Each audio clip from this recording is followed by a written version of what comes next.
10, 9, 8, 7, 6, 5, 4, 3, 2, 1, 0. Well, good morning, everybody. How are we all doing?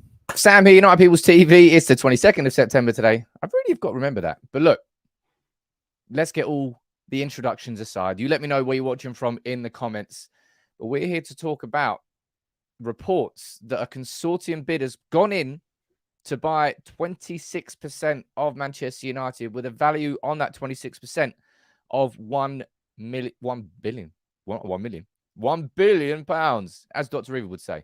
But look, I'm going to discuss that and the reports coming from Tony, O'Neill and Webby on the Webby and O'Neill channel. I'm going to run through those, run through all the points that they discuss. We'll discuss it here in the comments. We'll talk about Jim Ratcliffe. We'll talk about a meeting with the Glazers. And I will discuss that story yesterday about Harry Maguire. All right. I'm probably going to do a video on that this afternoon, which will be a far more concise 10-minute video on it. Just like, you know, lots of you enjoy tuning in, like Steve watching the whole way from Seattle. How you doing, buddy? But some of you enjoy the shorter form videos. But look, who's down here in the comments? Anthony can see there. Mo, Jordan, good morning to you. Matt Bird, Carl Dale, how you doing there, buddy? Paula, good morning to you. I sent your shirt yesterday, by the way, Paula. Rossi, Mike Crammon saying, look, watching from Newcastle, looks like you're gifted a membership, sir. Look, good morning to all of you. Good morning to the absolute green and gold army that's starting to, seriously, starting to take over the comments. Puts a big smile on my face. It really, really does. It's awesome. But Nigel, good question there. Let me get this out of the way there. Nigel, yes, you can still join in poker. If you haven't already checked it out, tonight, 8 p.m., the first community event. Over 600 of us. 600. It's amazing. Over 600 of us are going to be playing that game of poker on 888. Check out the video I did yesterday and look at the link in the description. If you're over 18 and based in the UK, I'd love you to become involved. I'm really excited about it. It's not just an integration for the sake of it. It's like I want to start doing community events like this. Somebody DM me yesterday saying, Sam, let's organize a FIFA tournament. Maybe that can be one of the next things we can do. We'll do some meetups further down the line. It's cool. There's lots and lots of things that we can do. Ricky, you're saying, what's the name of the table? The name of the table is United All In, which I thought was a very good name for the tournament. I chose that one. Quite happy with that. And is that man? We've got Nathan and Gungshi following my suit. I've just gifted 5 memberships, and Gungshi, you've gifted 5. And so is Nathan Stevens. Mate, it is raining memberships in the comments today. I tell you what, at some point we can build our own goddamn consortium to buy Manchester United. But that's what I want to talk about. We all know it's that. I swear to God, when this happens, it's going to be a parade the size of the treble. It really genuinely will be. When the Glazers finally leave United, Deansgate is going to get shut down. Spinning Fields is going to turn into an absolute free-for-all. Manchester is going to be completely shut down if the Glazers do leave. I'm going to say when the Glazers leave rather than if the Glazers leave. But let me run through this, okay? The story is coming off the back of this video. It was released on the Webby and O'Neill channel yesterday. If you haven't seen it, I've left the link in the description on YouTube. What I'll do here is I will give you the full link to it there. So that's the link there, right? And in this video, Tony discusses a consortium. Let me sort of explain it to you in this sort of like short form. He's basically saying, look, a few months ago, somebody representing a consortium or one of those members of that consortium got in touch with Tony to sort of gauge the opinion from Manchester United fans on the idea of a consortium. Tony put it forward that in a dream world, one person would take over Manchester United, right? Which I think is completely correct.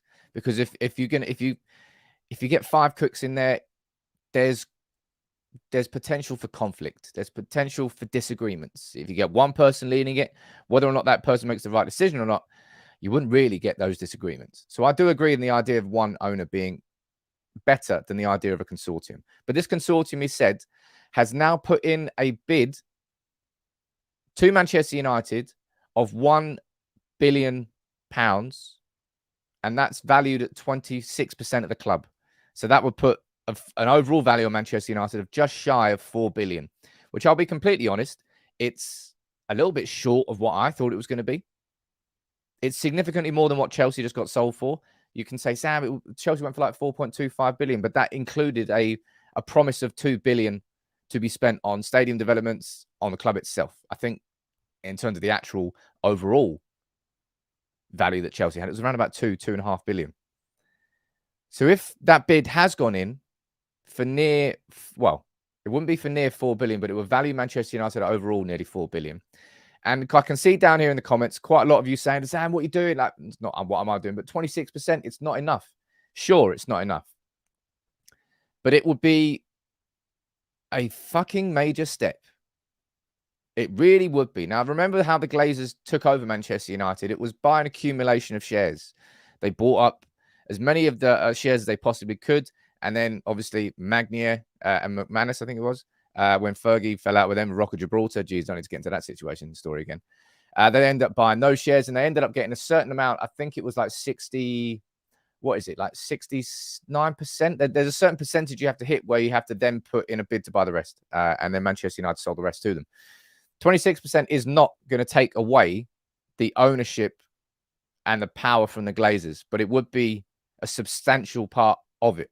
Now, if that 26% is given to them and the consortium does go through, that would mean that the Glazers had to sell it themselves, because that's one thing that is a little bit different here with this Glazer situation compared to previous. Previously, it was a case of the Glazers were able to buy it up from loads of other people, but anybody trying to get the Glazers, get Manchester United away from the Glazers now, you're going to have to buy it direct from the Glazers. And up until this point, we've heard ideas of I think someone else is down there. Ricky, you've joined the gang as well, mate. Ricky, Gungshi, Nathan, and myself. 20 more gifted subs. Honestly, it's an absolute party in here. It's wicked. The thing that puts a big smile on my face here is, especially in this community, is like, it's the middle of the longest international break we're ever going to have. It should be like everyone just completely switching off, but you're all still here. You're all engaging. You're all getting involved in the comments, and you're all welcoming other people to the community. And that's a big, big thing, man. It's awesome. Jonathan, you're not wrong here whatsoever, right? It's going to be a long process. And Red Army Germany, you're saying it's 26% is a huge step, and it is. Look, in an ideal world, you could go there and say that, right, Captain? But the reality is that only really happens, I think, if you get someone like Jim Ratcliffe coming in and buying Manchester United totally. Now, going into a bit more depth of what Tony had to say, there's a couple more important points. Number one, he said this. He said that the consortium he's seen the proof of funds. So this isn't just a charlatan. And I hate to say it, but at this, Michael Knighton, right? Tony's gone into he was asked there, he would say, look, is Michael Knighton part of this consortium? He said, absolutely not. Michael Knighton has nothing to do with it. And he also explained that Michael Knighton was invited on to Webby and O'Neill to speak about his consortium and the idea that they would want to buy Manchester United. He's refused that proposal. He refused my proposal. He refused Stephen Howson's proposal. And instead, I think he's spoken to ITV News. He's done his own stuff. And he's never sort of faced up to what I would say Manchester United fans, because the questions that we were asking were not outrageous. It's like, who's part of the consortium? Where's the money coming from? What are the next steps you're taking? Very, very reasonable questions that we were all asking. And Michael Knighton has decided to not front those questions, right? But Michael Knighton is not part of this consortium. And that's an interesting concept here, because up until this point, the two options I suppose we were, not the two options that we had, but the two options that we felt were on the table, not really options, but the two conversations. Number one was this Michael Knighton consortium, and number two was Jim Ratcliffe. Jim Ratcliffe has already come out and said, I want to buy Manchester United. And this Michael Knighton consortium, which is, let's be honest, it's nothing. It's still nothing. Now, if this is correct and true, and Tony is bringing us this information, I suppose the reason that they would have gone to Tony and Webby is if you're looking for authenticity, well, old school United bods. That's Tony and Webby. That's the Webby and O'Neill channel. Obviously, if I'm not sure if you know who Tony and Webby are. United fans back in the 70s and 80s, traveled all around. I actually did a video. I randomly remember this. I pulled this one up. This is a video I did back in 2019, actually. The Untold Stories of Man United's Treble. This is when I went up to, look at him there. Wow. Young me. Looking a bit pale. Well, a bit paler than usual. And that's when I went up to Hotel Football, sat down, and me and Webby had a chat about the treble, because he traveled to every single one of the games home and away. You might enjoy that video, actually. I felt that video should have got more views at the time. Emmanuel down there with a comment, which I actually would agree with. Right, let me pull this up quick. We can thank Knighton for starting the stone rolling. I would thank Knighton for that. I personally think he's been a lot of, look, you can say that Morgs, right? And I need to reiterate this. He answered a set of questions in a written interview. You can very much manipulate your answers as to what you want to say and what you don't want to say. It's much harder to do that in a face-to-face interview when you're getting pulled out, right? And Anthony, I honestly, I agree on this. The thing that happened between Knighton and Howson was just a bit fucking weird. It was just a bit odd, to the point where he did like a 50-odd minute video on it. And if you're trying to lead a consortium to mount a multi-billion-pound bid to buy one of the biggest football clubs in the world, you don't get dragged into those sorts of conversations. Kind of counterproductive. Dave, you're saying, let's face it, it's a start. It's a shame it's not a total buy. Of course it is. But this is, I suppose, the next chapter, the next conversation point that we can have around Manchester United and being bought. Now, ultimately, this is what we want, right? This is what we want. We don't want a consortium. Look, we don't want the Glazers in, and anything else apart from the Glazers might seem like the rosy situation. It's a bit like when Man United need a midfielder and all the midfielders look appealing. But the ultimate ambition here is Jim Ratcliffe, right? The ultimate position is for Jim Ratcliffe to come in and buy Manchester United in one hit.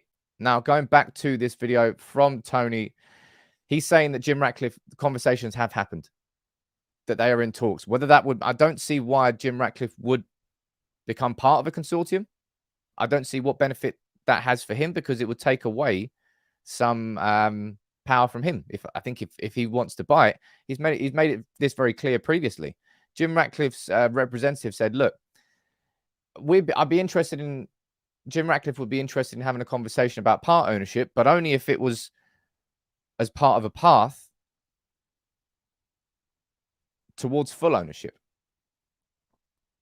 That's what Jim Ratcliffe wants. He's not coming in to do, and I very much doubt that the idea that a consortium would come in and buy 26% would be the end game. Peter, this is one way to look at it, and this is one way I would absolutely look at it. It's like looking at Manchester United right now, right?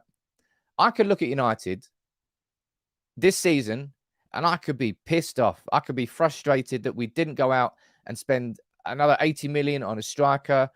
We didn't sign a right back alternative to Diogo Dalot. We didn't spend another 200 million.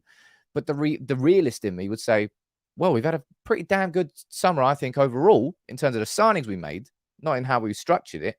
Yes, I would have wanted more, but it's a process. From where we are to where we want to get to, it's a long old journey, man. Jesus, it's been 17 years that the Glazers have been in charge. You think it's going to be a quick sale? Something changed this year. Something has changed in 2022 with the Glazers and their ownership. Now, I've said to you quite a few times that I will be doing more videos on this. I've got quite a lot of videos planned. I just need to do the research. It's quite an exhaustive thing to do. I'm going to do one video on why 2022, why things have changed for the Glazers and why their strategy has now hit a brick wall. You remember previously I did a video exposing the Glazers strategy back in 2020, I think it was, talking about getting into the top four, spending big, and then if you don't finish in the top four, spend even bigger. I've shown that, but that process has come to an end. So that's why this conversation the Glazers selling really can happen. I'm also going to be doing a video in depth on this man and his ownership of Nice in terms of what happened. How did he take over from the club? How did he take over Nice? How much did it cost? What's he done since? What about the transfers? What about the managers? What have the fans said? I'm going to try and do that. I've got that planned as well. And I also want to do another video. I've got lots and lots of videos planned. Linton, you're saying, look, can this consortium guarantee to redevelop Old Trafford? I don't know if I suppose Todd Bowley did guarantee that. That was part of the purchase deal of Chelsea. They guaranteed a certain level of investment into Stamford Bridge and the team itself. That could be weaved into the deal to buy Manchester United. That could happen. Mike, you're down here saying, look, people saying it's Knighton bringing a light to this, but it's been like, mate, the 1958. I've got a photo of it there. The 1958 really are. They've done it differently. And by that, I mean it's the consistency of it. And I've said that before. Doing one big protest every 2 to 4 months is wonderful.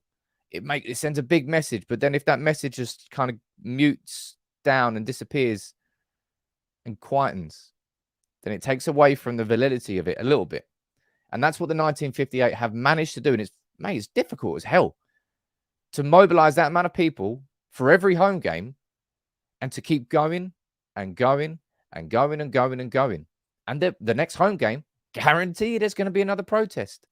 Being involved in that protest for the Liverpool game, yeah, man, I was proud to be involved in that. And I hope that I'll be involved in ones in the future. And I hope the 1958 continue to do what they do, man. It's really, really good. Time Denny's saying, look, I hope they never stop. I hope so as well. Cavstab, what you're saying, it's going to take time for redevelopment. I guess the new owners will have to first clear off the debts. Again, when it comes to clearing off the debts, that's going to be part of the new ownership. That whoever buys the club will have to absorb that debt. We've got Red Army Germany. You've gifted a membership as well. Look at that. What a boy. What an absolute boy. Everyone's down here. Man, it's almost like everybody is excited at the idea that the Glazers could be leaving Manchester United. Yeah, I am excited. And yeah, this comes as a bit of a surprise. I suppose we're going to have to wait and see, right? I'm going to get in contact with Tony, try and have a conversation with him. Maybe bring Tony on here for a chat. Compost, you're saying, look, why were the Consortium consulting with Webby and O'Neill, though? Look, Webby and O'Neill have got a sort of authenticity that I can't have. You're like, they're old bods. They're always in and around Old Trafford. Same thing goes for United Stand. Like, in terms of what they have that other people don't have. They do carry an element of authenticity that I can never have because of, I'm not based in Manchester. I'm not 50, 60 years old. I haven't been in and around it for that long. So I understand it. But I want to see what happens next. Because it's exciting. The idea that there are genuinely two options now. Jim Ratcliffe, numero uno, and another consortium here. Could that be two things? Two different owners. Two different prospective owners. It could well be. It's exciting, man. And I'll tell you what, when it happens, man, when it happens, I told you we're getting Barry on that bus. Fucking Barry on that bus. If that happens, my word. Brian, what works in United's favour as well is interest rates in the US are increasing due to inflation over there. Yeah.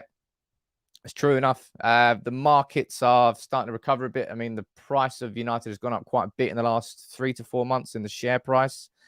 It's kind of reflective of an overall market. But as I said before, I wouldn't look too in depth into the price on the share market for United in terms of the actual sale price.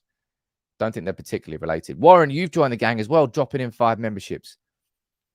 Absolute boys. Anthony, you're saying, look, we're getting there. Like, I hope we're getting there, man. I really, really hope we're getting there. And it feels, look, something feels different. All right. And I'm sure you would agree with me. These last, 6 months or so now, there has been quite a seismic shift. Not in the energy behind the Glazers, not the energy behind getting the Glazers out, but the actual possibility of it. Once upon a time in the last 16 years, it's felt like fan energy has always been the same. I've always wanted to get the Glazers out, but the possibility of it seemed a little bit stretched, a little bit of it's like, mate, it probably won't happen. But now in the last 6 months, I'm telling you, something's changed. And I think a big part of that is because their business strategy has collapsed, and the European Super League collapsing was a significant part of that. If the European Super League had happened, I'm not sure we would ever have got rid of the Glazers. Genuinely mean that. They'd have no reason to leave. They're guaranteed to be in a league that they never get relegated from, and they get constant Champions League money. They would never have fucking left. That leaving has now forced them and their business plan for Manchester United to take a different path. And that's why I think now is a possibility. Subo, our stadium and academy looks grim. Difficult to believe that Carrington has fallen behind the light, mate. Leicester's training ground is absolutely beautiful. I think it got designed by McLaren, didn't it? Debts plus stadium revamp. Carrington is getting on 50% of the... Look, whoever buys Manchester United needs to have deep, deep pockets. Very, very deep pockets. Paul, you say, look, keep up the coverage. Manchester's watching. Of course it is, man. Cheers, Paul. Mate, I love United. You love United. And I love the idea that at some point soon we're going to have different owners. Because it's been a fucking struggle. It has been. I suppose, look, when I've said this before, look, when we have feasted in the Premier League. We have sat at a top table and just eaten drumstick after every one title, two titles, 13 titles. Then Fergie retired. And reality didn't just hit; it absolutely smacked us in the face. And it's not been the best of 10 years. And to have that coincide with City and their rise and Liverpool figuring out how to be a football club again, it's not exactly helped. But everything that's happened, everything that is continuing to happen, and all the noise that we're hearing, it's not just the 1958 protests anymore. It's not just the idea of Jim Ratcliffe wanting to buy Manchester United, and he's come out and said that. We've now got a consortium, and the concept of a consortium. And I'm not just talking about Michael Knighton's, because Michael Knighton, I don't want to speak about him anymore. Right? I would like to be the last time I mention him. I think he added a little bit of hot air into the situation, but he's nothing more than that. Right? Would you take Saudi money? No, I don't want. Mate, we've argued and argued and argued and argued against oil money as Manchester United fans, because we've seen what Chelsea have done to the Premier League, and we've seen what City have done to the Premier League. I don't want to fucking go down that path. We can do it differently. We have to do it differently. We've got options to do it differently here. We're talking about a consortium. We're talking about Jim Ratcliffe. All right. Now, I've definitely got to have a conversation about this, right? Uz T, looks like you've got a little gifted membership. My man, welcome aboard. Welcome aboard. Look, right, we've got to have a conversation about this. I'm going to do a video today on this situation, right? I'm going to get this conversation, put it into a 10-minute video, right? Because I imagine this conversation we're about to have is going to get sort of skewed, not skewed, but I'm going to answer your comments on this situation. So as David asked down there, lots and lots of you down there have asked me to speak about this, and I can't not, right? This is an article that was released yesterday from Mark Ogden from ESPN. Now, if Mark Ogden, back in the day, Mark Ogden was an extremely reliable Manchester United journalist. He was the man who broke the news of Fergie retiring. I remember that 10 years ago. Shit, that 10 years ago. Fuck, I think it was thereabouts. He broke that news. His validity as a journalist since has sort of diminished somewhat. He's kind of wide of the mark with a lot of what he says. But he's quoting sources close to Harry Maguire inside this article. And I tell you what, it's kicked off an absolute shitstorm among United fans. And it's based around this. Right? Let me read this out. Has Ten Hag identified the problem and dealt with it by dropping Maguire, favouring defensive partnership with Varane and Martinez? Or is Maguire simply a victim of circumstance? Harry needs pace around him, but he hasn't had that. A source close to Maguire told ESPN. If you put Ruben Diaz in the United defence and Harry in the City's back four, Diaz would struggle and Harry would thrive. Harry hasn't had a good 12 months, but he hasn't been helped by those around him, coaches or players. So it's inevitable that his confidence and form have suffered. Sources have said that Maguire's frustrations with goalkeeper David De Gea's communication and reluctance to defend further away from his goal line were also a factor in the overall malaise in the defence last season. That issue has been improved by Martinez's arrival and his ability to communicate with De Gea in Spanish. Now, what's your reaction to this? My first reaction to this is, right, this is coming from Mark Ogden. This is not coming from the horse's mouth. This is not Harry Maguire coming out and saying it. But he is quoting a source close to Maguire. What the fuck does this source think this is going to do for Harry Maguire? Whoever it is, does that person think, you know what? I've got a really good idea of how I can help Harry Maguire. Let me just do this. Let me just speak to Mark Ogden. Let me just point the finger absolutely fucking everywhere else, apart from at yourself. And I mean, that it doesn't just apply to football. That applies to everything in life. If you have a habit of blaming circumstance, other people,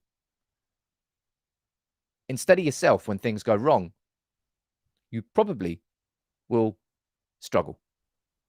And it's... Look, I'll be honest. I've been frustrated with David De Gea's communication and sort of reluctance to step away from the goal line. I have been. It's a problem that I vocalize quite a lot.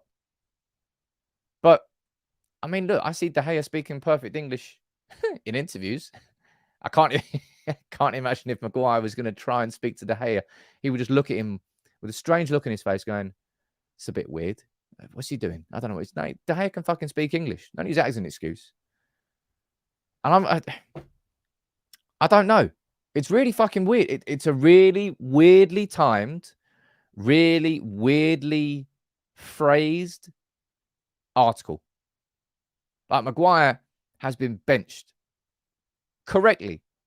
And Manchester United have now won 4 Premier League games on the bounce. He comes back in against Sociedad and we lose. He goes back out and we win. I mean, it's either a coincidence. I'm not sure if you believe in coincidences. Coincidences can happen. There are anomalies. But I do not think it's a coincidence that Manchester United's defending and overall football has improved with Harry Maguire out of it. Now, I'll be honest. I probably agree that Harry Maguire would look good in City's defence. I think he would. I think he would look better than he does at Manchester United. But the idea that Ruben Diaz would come into United and just fucking struggle, well, I suppose Rafael Varane did. It's just a weird article, right? I'm going to read a few of your comments out down here. David saying, don't you love it when journalists say source close to the player? Is that a thing or just something to say when you're making a story up? With something, look, of course, you could say that in terms of making a story up, but with something that's so specific as this, it'll be a very fucking strange thing to do in it. It's an industry that's built on reputation. Right? It would be a very strange thing to make up. It really would. David is saying, look, no pace, no tactical awareness, so no self-awareness or positional sense, marking your teammates. None of this is De Gea's fault. Fair comment there, my friend. De Gea is a far better goalkeeper than Maguire is a defender. But Maguire was good. Has been good at United to a degree. Oh man, yeah, I fucking forgot about that. Oh man, that was such a weird flex, and he's probably going to do it again. And honestly, I'll tell you what, I think we've seen it before. You can go the whole way back to Ravel Morrison, right? You can go back to, I think Jesse Lingard can be added into this category as well. Certain Manchester United players, I don't think, are surrounded by the right people. They're surrounded by people who say the wrong things in their ears and inflate their ego, sort of from an unjustified point of view. And by the sounds of it, look, especially if we're talking here about sources close to Maguire, then they probably know how he feels. And I also think they're saying the wrong thing. It's weird, man. It's really, really weird. Sean, you're down there saying, look, it's going to be an interesting situation in the dressing room. By the way, separate point. Where's this video that Ronaldo promised? Just randomly thought of it. He said he was gonna bring a video out proving all the lies from the journalists, proving all the lies in the media. And I think he said that about 4 weeks ago now, 5 weeks ago, thereabouts. He said he was going to be out in a couple of weeks. Still waiting on that. Don't know why I'd randomly thought of that. But look, let's go down here and see what else you're saying. The price tag got to his head. He should never. Solskjaer made a massively, massively big mistake making him captain. I think we spoke about that. We all spoke about it at the time, and you just saw it. Because captaincy can add to a player if they're capable of taking that burden on, but he hasn't been.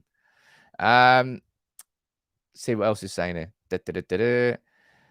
I think Maguire is a decent defender. I think Maguire could go to Juventus, for example, and probably have a stellar career.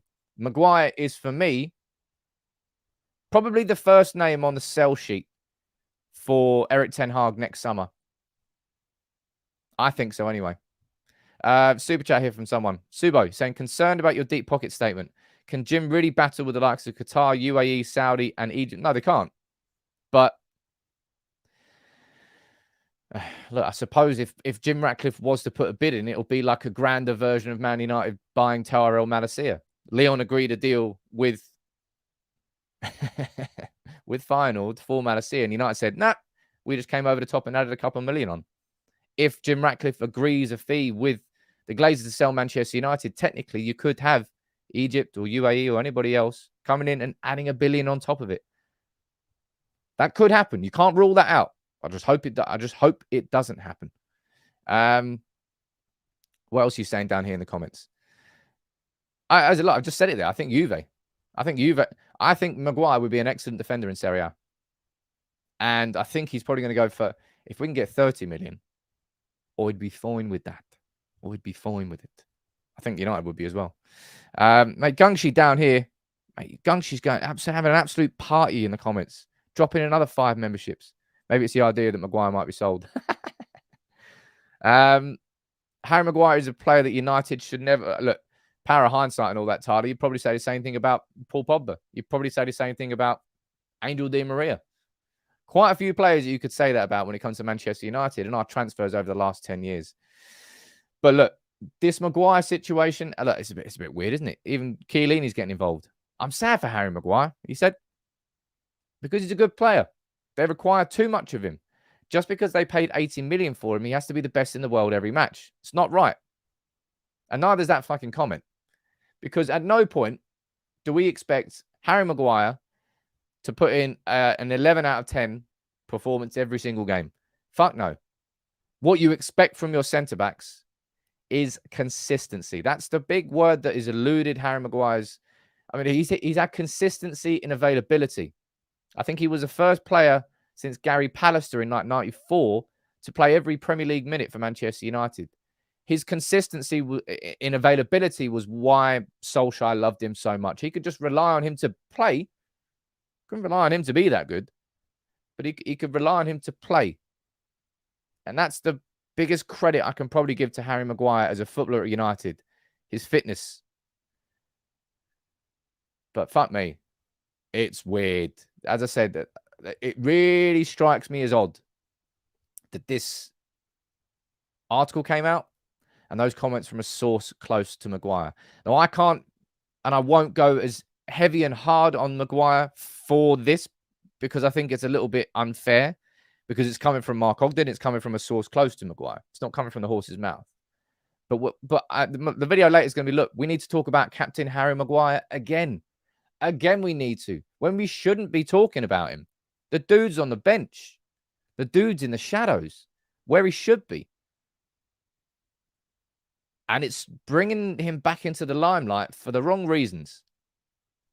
And I guarantee, look, I don't guarantee you actually. If he goes and puts in good performances for England, because Southgate loves him, I imagine he'll start for England.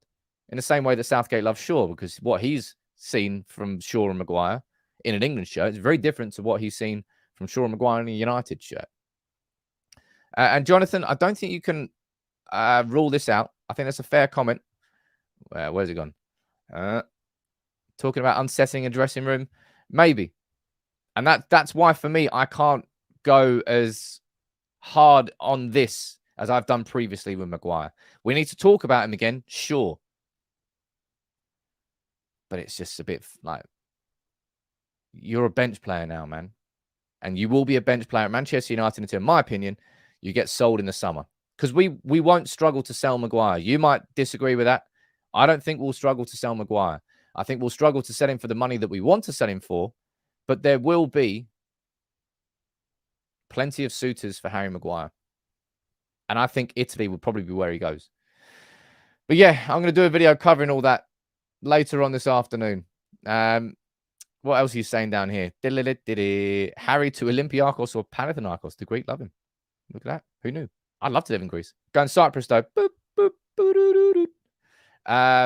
Jeff, you're saying 26% is significant because certain decisions need a 75% majority. That's a good point there. I didn't know that. I'll have to look into that in a little bit more detail. Neil, look, Maguire that plays for England is a shadow of the one that plays for us. Same with Pogba. And I think, look, it's because Manchester United haven't had a system for so long, have we? We have not.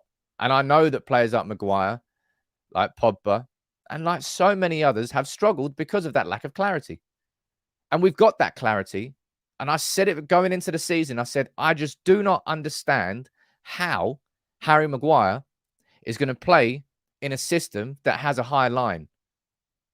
It's the antithesis of how Maguire wants to be. He wants to have somebody alongside him with pace to cover for his shortfalls. It's not really what you want in a centre-back at any point, is it? And Crothy is saying, look, now a good coach comes in and benches him. We hear other players are the problem. It's a lot of finger-pointing going on. And I have to admit, man, with that, as it was mentioned earlier, that fucking ear-cupping celebration and Maguire saying before the Liverpool game, 2 managers have picked me. I must be doing something right. For me, are 2 massive examples of a severe lack of self-awareness. A severe lack of being able to read the room and understand what people are thinking, what people are saying. Or you just don't give a shit what people think or say. One of those 2 things, and neither of them are particularly good. But Maguire's on the bench where he should be. And it's a shame we've got to talk about him again. If I'm being completely honest, I'm happy not talking about him, but I will talk about him because he's our goddamn captain. Right? And you can't ignore your captain at the club. It's weird. It's really odd. How are the favouring English players when we only have 2 of the old English agenda? It's weird. Look, I don't care. I don't care if a player from United is from Burkina Faso or from Bury. As long as they're a good footballer, I could not give a shit where they were born. It doesn't matter to me at all. And it shouldn't matter to anybody either.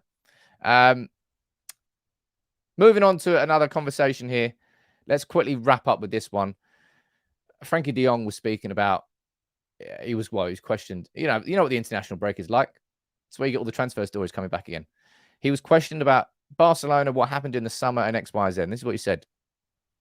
He said, for me, it was clear. I wanted to stay at Barcelona. There's no problem. Between me and my teammates, nothing has changed. Important, he said teammates there, not the fucking club, because they tried everything to get rid of him. Chelsea and United links, a lot has happened, and the things were a little troubled. But my own decision was clear from the start. Now, I personally think this De Jong situation, I exhausted myself during the summer, even with the idea as well, because I thought he is the key aspect. But I'll be honest, man, Erik ten Hag has impressed me so much. Eriksen has exceeded expectations so much that I think we're coping without Frenkie de Jong pretty damn well. And we're yet to see the best of Casemiro. And trust me, when Casemiro, and it is a case of when and not if, when Casemiro starts cranking that up to like 4th, 5th gear and he hits it and holds that consistency, that midfield of Casemiro, Eriksen and Bruno, that is a balanced midfield, a hell of a good midfield. And Eriksen, for me, is the big reason why we're not really missing Frenkie de Jong. I think what we're probably going to see now with Frenkie de Jong, we're hearing rumours that Busquets, this is his last season at Barcelona. And if it is, then de Jong's got his role. De Jong stayed there. He dug his heels in, and fair play if it works out for him, and he manages to get all the money he's owed. But Frenkie, It could have been beautiful. It could have been beautiful. And I hope it's not going to rain in Barcelona. I fucking love Barcelona. What a city.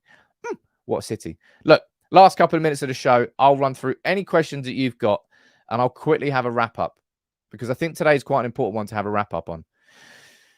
Oh, yeah, actually, no, quickly before you say that, somebody mentioned McTominay last night. McTominay. Ooh, McTominay. I'm not going to say McTominator. McTominay continuing his good form. Fair play, Scott, man. Fair fucking play. Stick it to him. I love that. I love that. Exceeding expectations against adversity, man. In the face of people, you're not good enough. Well, fucking have a bit of this, have a bit of that. Good. Shows a bit of metal. Shows a bit of backbone. And McTominay knew that if he didn't reach these levels, when Casemiro came in, he would just disappear into the shadows. Instead, McTominay's, man, fantastic. Mark, who's saying, look, will this bid be accepted? I'm not on the board. I don't know what's going on. But Tony is saying that there is going to now be, hopefully, a meeting between the Glazers and this consortium. Let's get excited, man. Let's keep. I will keep covering all of this as much as I possibly can, in as much detail as I can, when big important updates happen. Jonesy, you're saying, look, Sam, what repercussions should Maguire face? As captain, he shouldn't be anywhere near the kind of comments that have been coming out. The repercussions should be the fact that Erik ten Hag pulls Maguire to one side and says, what is this? What is this? And they can have a discussion themselves. It's not going to be somebody who's not going to be like publicly shamed, but like a walk of atonement around Carrington, butt naked. But Maguire, Ten Hag's going to have to address it. Or maybe Ten Hag won't, because he doesn't look at what's written in the press. He'll say, look, how you doing, Harry? What's wrong? Talk to me. Nathan is saying, look, a Webby and O'Neill credible sound. As I said, they're too old. They're two older bods. And for them to come out with something like this, Tony's been sitting on it for a while. They've been sitting on it for a while. I'm going to have to give them the benefit of the doubt here. I'm not saying that they're, I mean, it's not about credibility and not. It's for them to come out with this video, for me, strikes that they believe in the information that they've got. And let's just see how it unfolds now over the next, because if that bid's gone in, then we should know soon enough whether that bid's going to be rejected or whether it's going to be opening the door to stage 2, to a conversation with the Glazers. And that will be a big, big thing. But I will, as always, I'll cover it in as much detail here as possible. Ring a bell behind him at Carrington's shouting shame. Somebody should do that. Those deep fakes. Actually, no, I shouldn't encourage that. Deep fakes of get Maguire's face on Cersei walking around. Shame. I imagine somebody's done that already. Speaking of, didn't Erik ten Hag say that the players would be punished if things were leaked? Yeah, he did. Let's find out. As I said, the fact this is not coming from Maguire directly and it's coming from sources close to Maguire is making me slightly reserved in going aggressive into it. Just sort of, I want to take a little step back from it, but we're going to have a conversation about it. And I will do that in the video that's going out at lunchtime today. That was a good show. Well, I think so anyway. It was a good conversation. Thank you to Warren, to Gungshi, to Nathan, to me, and to anybody else, sorry if I forgot, who gifted memberships. It's absolutely raining memberships down here at the moment. Charlie saying, Sam, any news on the merch? I'm working on the merch. I'm still aiming for a release in October. I'll give you updates when there are updates. I promise you that. And John, I'm working on that too. As I said, we've still got bloody ages until the game against City. Still got ages. So there's lots of time to do these sorts of videos, which I consider almost more important than the football itself. But look, thank you all for tuning in. Drop a like on the video. Subscribe if you know you won't want to miss tomorrow's video. Maybe the bid's going to be accepted. Maybe it won't. But look, I'll cover anything when it happens.